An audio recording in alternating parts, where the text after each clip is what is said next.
inconsciente, ele existe, está em algum lugar do corpo, não é no cérebro, não sabe, né?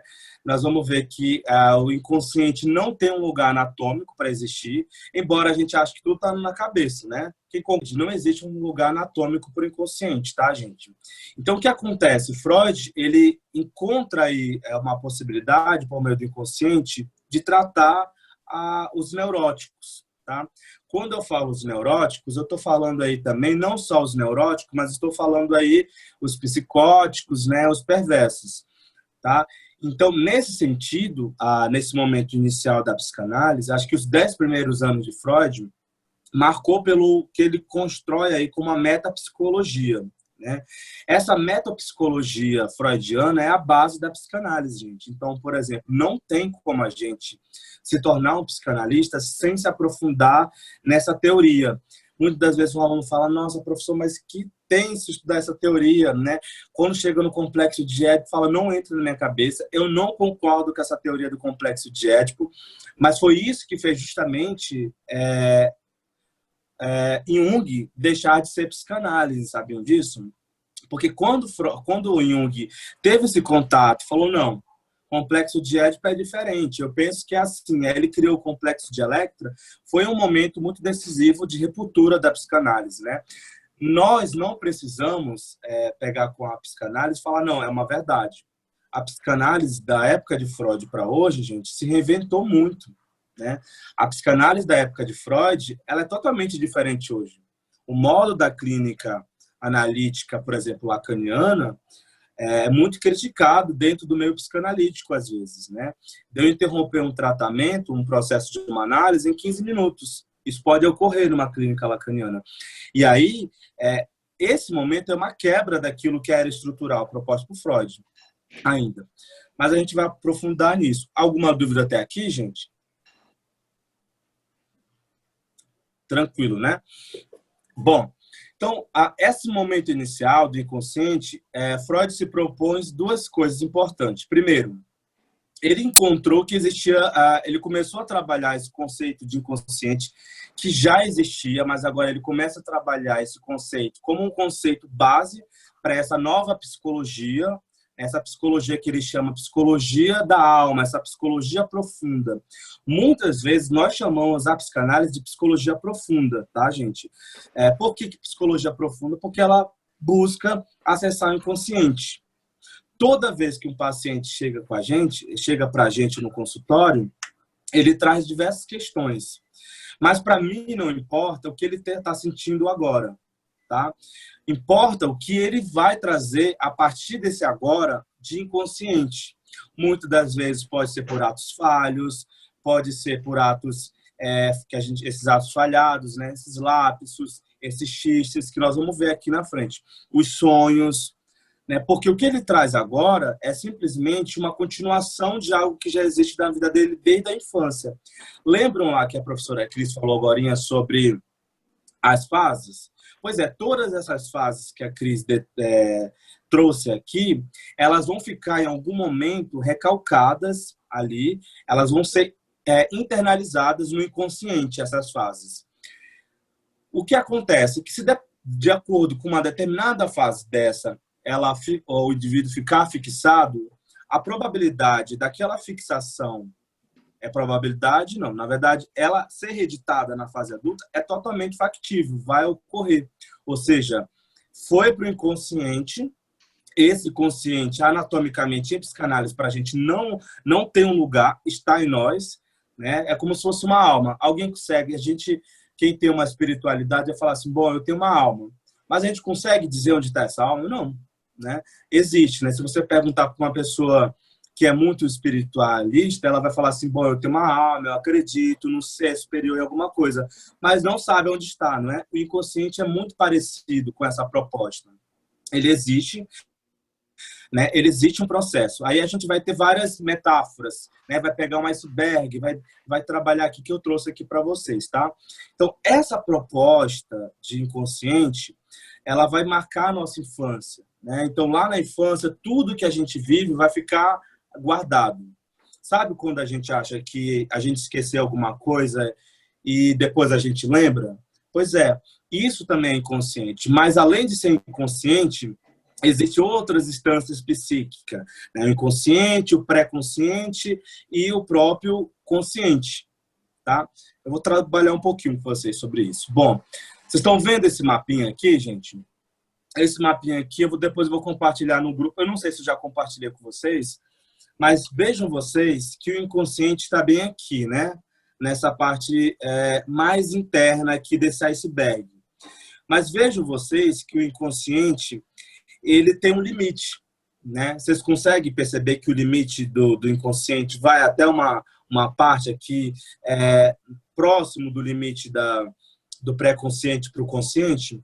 Então, a gente vai começar a perceber em Freud que o inconsciente, ele é algo que ele fica muito recalcado, tá? Então, por isso que muito dos traumas, muito das vivências impactantes da nossa vida vão estar guardadas aqui.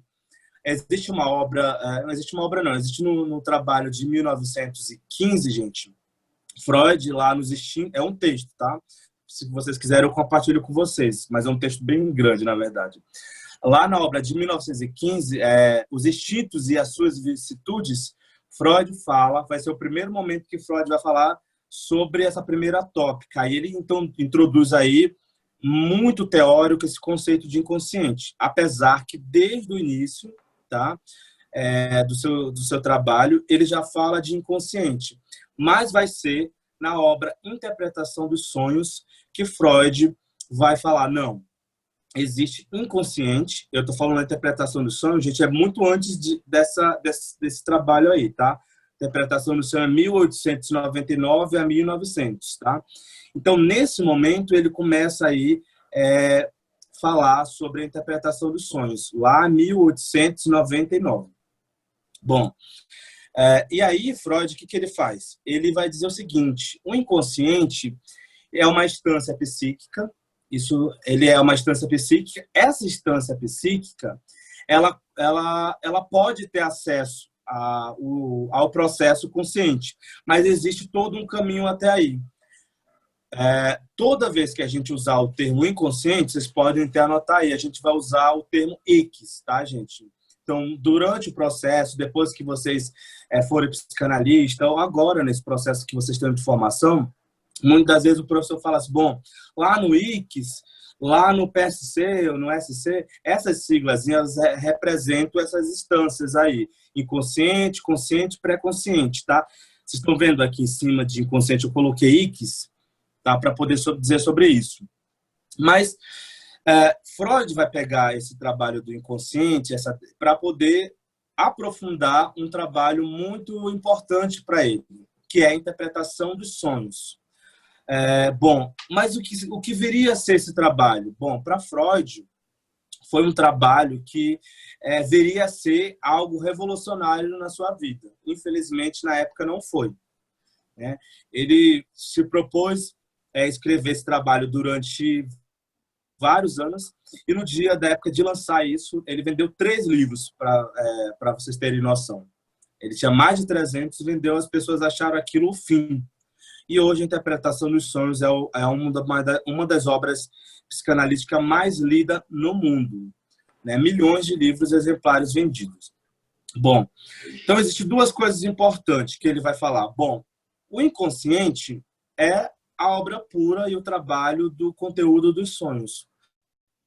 Tudo que a gente faz, seja no dia ou à noite, mas no processo onírico, é inconsciente.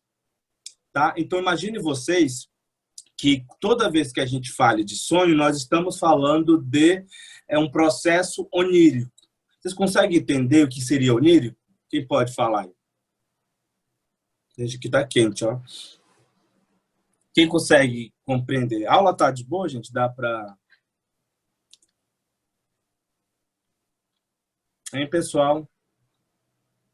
É muito denso, né? Algumas coisas. Bom, então, gente, essa proposta de inconsciente é uma proposta aí que vem aí trazer que todo sonho é um produto aí também inconsciente, tudo bem? Então, é o seguinte, ele consegue pegar aí que o processo do sonho, ele vai ter aí algumas coisas muito importantes para a gente compreender. Existe um trabalho de Lacan, gente, que chama o Seminário Quinto.